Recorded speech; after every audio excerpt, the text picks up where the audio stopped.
Annyeong berlagi di channel kesayangan selingkuhan pacar Anda. Di video kali ini kita akan menceritakan tentang film Crow Zero. Film Crow Zero ini adalah film yang seru banget. Dia itu tentang gebuk-gebukan gitu, tawuran antar sekolah gitu. Ini seru banget. Jadi kalian harus siapin minuman, snack, makanan, cemil-cemilan lah semuanya gitu. Dan jangan lupa like dan subscribe karena sekarang Leoren tidak udah upload setiap hari. Oke, jangan lupa like dan subscribe. Enjoy ya videonya. Takia Genji yang diperankan oleh Shunoguri adalah anak bos Yakuza yang kaya. Dia pergi ke sekolah gembel Suzuran untuk membuktikan kepada ayahnya bahwa dia pantas untuk menduduki tahta bos Yakuza. Di hari pertamanya masuk sekolah Suzuran, murid-murid baru anak kelas 1 berkumpul untuk perkenalan sekolah atau masa orientasi sekolah. Tapi bukannya perkenalan, murid-murid barbar ini malah tawuran. Ya namanya sekolah Suzuran gitu, demennya gelut anjing. Di tengah tawuran barbar, murid-murid yang tidak tahu apa-apa ini disamperin oleh Yakuza yang sedang mencari Tamao Serizawa. Tamao Serizawa adalah pentolan untuk saat ini di Suzuran.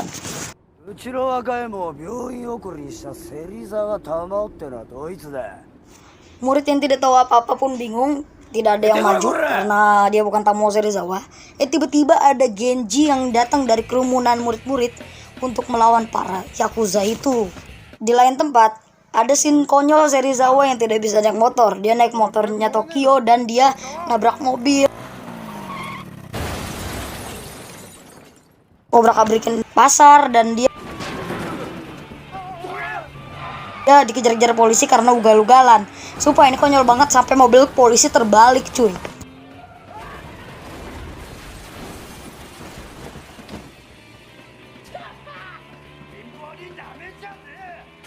Oke, di lain tempat lagi, Genji memukuli Yakuza itu dengan sangat enteng ya kan, 2-3 pukulan langsung KO. Dan Serizawa pun langsung datang ke sekolah setelah dia dikejar-kejar polisi. Serizawa pun kaget karena Yakuza ini udah pada tumbang. Dan itu adalah pertemuan paling konyol yang pernah gue lihat di antara Serizawa dan Genji. Oke, polisi yang rame banget itu mau nangkap Serizawa. Ini gila ya. Polisi mau nangkap anak SMA gitu butuh orang banyak banget cuy. Di sini awal pertemuan Genji dengan Ruka. Ruka adalah penyanyi di bar ini. Oke, Serizawa yang sudah pulang dari kantor polisi langsung berkumpul dengan para petinggi Suzuran yang satu geng dengannya. BTW, tiap-tiap orang kuat itu rata-rata punya geng, kecuali Serizawa karena Serizawa tuh geng terkuat. Kalau dia udah menang lawan orang itu otomatis bakal masuk ke gengnya dia. Serizawa yang mau menaklukkan sekolah, dia tidak tertarik untuk menaklukkan anak murid kelas 1 karena tidak selevel dengannya. Ya, setuju banget gua. Di tengah-tengah mereka berunding, tiba-tiba Genji datang dan setelah itu Genji langsung menantang Serizawa untuk buy one. Tapi tidak bisa karena umur Suzuran barbar. Mereka lebih suka perang dibanding buy one. Mereka harus punya pengikut dan punya pasukan yang kuat gitu, baru kita bisa perang. Ini emang ya elah sekolah barbar ya biasa. Tengah-tengah mereka berdebat, tiba-tiba ada satu geng yang terdiri dari 2 saudara yaitu Mikami Brothers. Mereka ingin menantang Serizawa karena mereka ingin menaklukkan sekolah Suzuran. Tapi dia enteng banget Serizawa anjir. Dipukul 2 kali langsung tumbang Mikami Brothers. Dia kuat loh Mikami Brothers loh.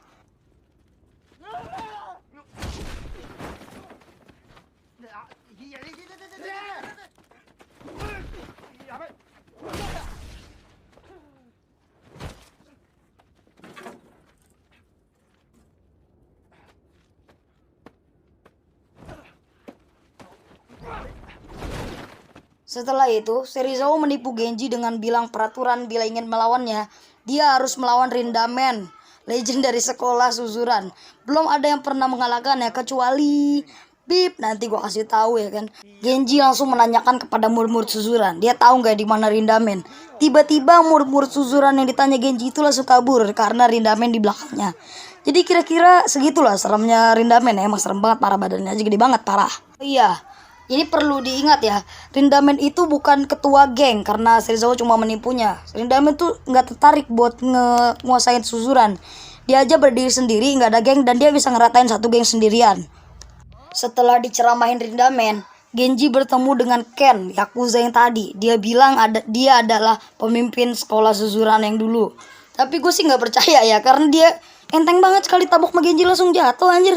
Ya udahlah, lanjut. Dia bilang dia ingin membantu Genji untuk menguasai Suzuran. Dia memberitahu ketua-ketua dari geng-geng. Yang pertama adalah Chuta.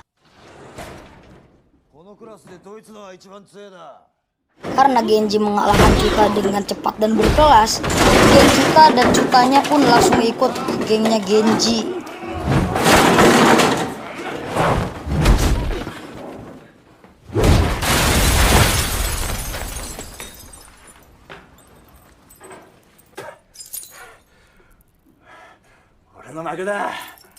Setelah itu adalah Makise.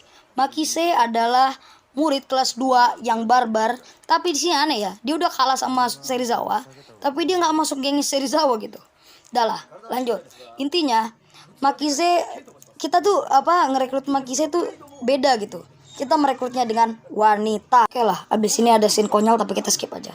Akhirnya mereka bertiga bersatu dan membuat geng, yaitu GPS. Bukan GPS maaf, tapi Genji Perfect Seiha. Sekarang tersisa Bando dan Izaki.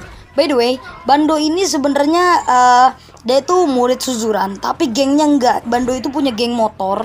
Kita kategorikan Bando saja ya. Kalau gengnya mungkin enggak, karena gengnya itu bukan murid Suzuran. Dan Izaki. Genji di sini habis dipukulin anak buahnya Izaki, dan ternyata Izaki itu anak buahnya Makise, yang berarti dia itu anak buahnya Genji juga. Izaki cuma ngetes Genji seberapa kuat dia, dan akhirnya Izaki percaya dengan Genji dan dia masuk GPS. Serizawa yang ngamuk karena Izaki, Makise, Chuta, orang-orang kuat udah masuk ke GPS. Aduh, jackpot lah ya si Genji lah, bisa dibilang lah ya. Dan Serizawa ngamuk dengan cara begini, dia melampiaskan.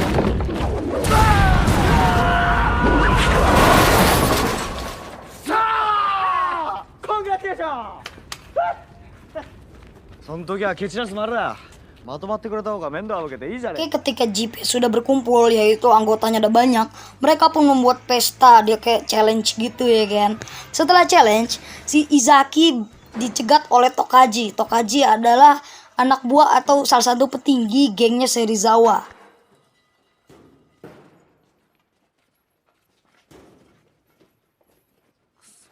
Genji yang melihat Izaki sudah babak belur dan dia sudah tergantung langsung marah banget. Dia langsung menendang kursi, langsung dia ingin menyamperin Serizawa, tapi Izaki bilang jangan, kita masih kalah jumlah.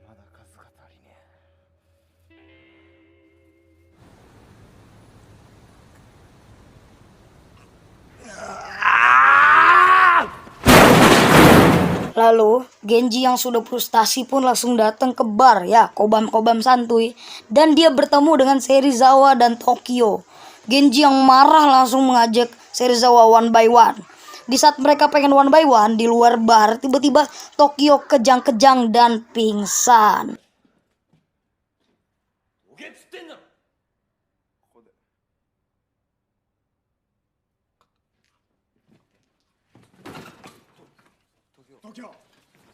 Di sini Tokyo itu punya penyakit di otaknya. Gue kurang tahu penyakitnya apa kanker, apa gitu lah. Intinya dia punya penyakit di otaknya. Keesokan harinya Genji yang kobam-kobam santuy, dia langsung memukuli semua murid Suzuran. Ini dia nggak jelas banget sumpah. Dia itu pengen semua orang masuk ke GPS, tapi menurut gue ini caranya bikin aneh banget dan bikin murid Suzuran jadi benci sama Genji. Lah masa dipukulin orang buat masuk ke gengnya dia? Hah? Gimana tuh? Nggak ngerti gue bunda. Di tengah-tengah Genji ngamuk-ngamuk gak jelas, tiba-tiba ada satu anak GPS yang bilang Chuta digebukin. Genji, Makise, dan anak GPS langsung ngibrit ke tempat markasnya GPS untuk melihat kondisi Chuta. Ternyata Chuta ini ingin merekrut anak murid kelas 1, tapi dia dipukulin dengan Tokaji dan dia kalah. Genji langsung ingin turun tangan, tapi Makise menahannya. BTW, kenapa Makise selalu menahan Genji? Karena Genji adalah ketuanya. Bila Genji kalah, GPS bubar. Makise yang udah kesel dengan sifatnya Genji pun keluar dari GPS. Dan Genji cuma bisa pasrah, dia nggak bisa ngapa-ngapain dan dia nyebur ke kolam untuk refreshing. Tapi ini kocak banget sih. Next day, Ken sedang berbicara serius dengan bosnya. Bosnya ingin Ken untuk membunuh anak bos Yakuza, yaitu Genji, karena dia ingin memulai perang dengan bapaknya Genji. Untuk apa tuh bunda? Untuk memenuhi uang keuangannya dan untuk memperbanyak wilayahnya agar duitnya lah back to duit lagi lah ya. Keesokan harinya, Ken bertemu dengan Genji di dermaga. Awalnya Ken ingin membunuh Genji, tapi dia mengurungkan niatnya karena Genji itu sangat baik dengannya dan dia ingin masa depan Genji lebih baik daripada masa depannya dia. Tapi seperti yang kalian tahu, bila anak buahnya Yakuza melanggar misinya, dia pasti akan langsung dibunuh. Jadi sama aja dia menukar nyawanya sendiri. Dan dengan tidak sengaja Serizawa pun datang ke dermaga untuk ngobrol dengan Genji. Dia ngobrol dengan santuinya, dia ngomongin tentang Tokyo. Bukan ngomongin gibah, tapi ngomongin tentang kesehatannya Tokyo. Ken yang melihat mereka berdua ngobrol dan bercanda pun makin kasihan lagi dengan Genji. Jadi dia makin kuat untuk mengurungkan niatnya. Next day, GPS sudah berkumpul kembali. Izaki pun sudah kembali dari rumah sakit. Tiba-tiba Genji ditelepon oleh Ruka. Dia bilang dia diculik oleh geng motor yang jaketnya ada logo tengkorak di belakangnya. Dan Ruka menyebut inisial Bando. Genji yang tidak tahu apa-apa pun langsung menyerang markas Bando. Genji memukul anak gengnya Bando dan mereka melihat bahwa di jaket gengnya Bando tidak ada tengkoraknya. Bando ingin GPS untuk meminta maaf. Awalnya Bando ingin kupingnya Makise, tapi tanpa banyak bacot, Genji langsung mengambil pisaunya dan hampir sekali memotong kupingnya sendiri. Tapi sayangnya Bando menahan tangannya Genji.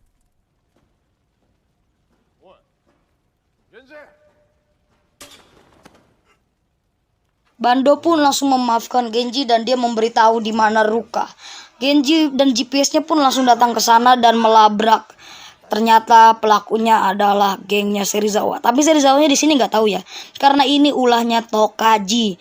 Serizawa yang marah karena sifatnya Tokaji kayak cewek, dia langsung ngamuk dan dia memukuli Tokaji. Karena Serizawa sudah sangat malu, dia pun setuju untuk fight dengan Genji keesokan harinya di depan Suzuran.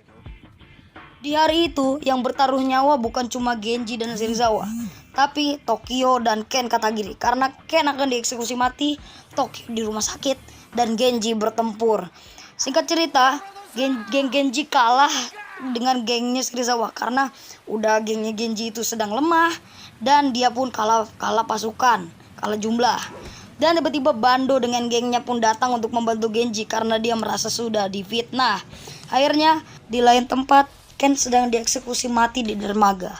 Tapi karena mungkin bosnya sudah memaafkan dia atau bosnya gak tahu, dia memberi Ken jaket anti peluru. Dia ditembak dan Ken gak mati karena itu jaket anti peluru dan dia selamat dan Ken girang banget.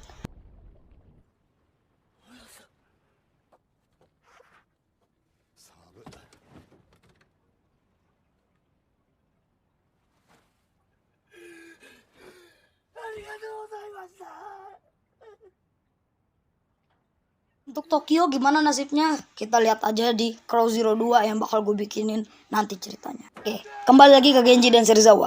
Karena sudah seimbang, kita sekarang sudah saatnya one by one di antara Genji dan Serizawa. Dan pemenangnya adalah Genji. Dan otomatis Genji menjadi ketua baru Suzuran.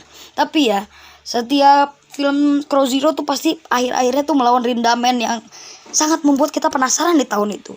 Kita lihat apa kita ini kalian lihat sendiri dah ya, kira-kira siapa yang menang.